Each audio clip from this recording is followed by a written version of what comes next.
Hey guys, thanks for tuning in to Comic Book Nostalgia. I'm CB Nostalgia, and we have a little bit of an interesting update on the Defenders. Well, as many of you know, in the last couple of months, we've seen all of those classic Netflix shows that focused on Marvel characters finally make their way onto Disney+. This was Daredevil, Jessica Jones, Luke Cage, Iron Fist, The Punisher, and of course, the Defenders. Now, we've seen a lot of activity over on Disney Plus in the last couple of days, and I wanted to talk a little bit about what's going on over there and what it could possibly mean. Now, first and foremost, they've started a new campaign called It's All Connect, and it's actually part of the title screens on the Disney Plus service. They've also gotten to social media and published multiple pictures, drawing lines between each one of their series. Using the phrase, "It's all connected," really does harken back to the days where these shows were officially part of the MCU and not really some side project. This is when Jeff Loeb ran Marvel TV and Kevin Feige ran Marvel Studios, but they both reported to Ike Perlmutter.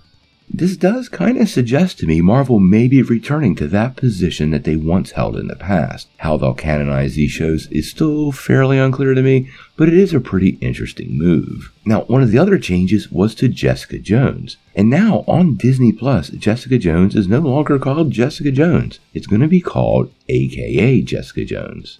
Now, as of today, this is only present within the actual episodes themselves, and the art hasn't been updated or the home screen. Now, if you're a long-term fan of Jessica Jones, you know the name AKA Jessica Jones was what the show was labeled when it was in development at ABC, and is a nod to the Alias source material without copying the Jennifer Garner series of the same name. I don't know if you've ever seen that, but it's also pretty good. Now, both are really curious moves on the part of Disney and Disney Plus, and using social media to kind of tie it all together, the timing to me is very suspect. We all know Charlie Cox is returning in his own Daredevil series, and a lot of rumors from the set of Echo indicate both Charlie Cox's Matt Murdock and Vincent D'Onofrio's Kingpin will be part of that.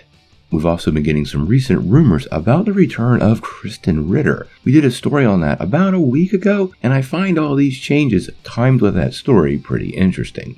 There's also another series of rumors circulating that seem to indicate that Marvel actually wants almost all of these actors back, except for Finn Jones's Iron Fist. But again, when it comes to rumors, nothing's official until it comes from Marvel Studios, and you gotta be really careful what ultimately ends up sourced on 4chan or Reddit. Now, obviously, all this is pure speculation. There's no actual announcements from Marvel or Disney, and as we always say, they are the official source. But all of these rebranding moves don't happen by accident, and as you know, Kevin Feige is a Cylon, and he always has a plan.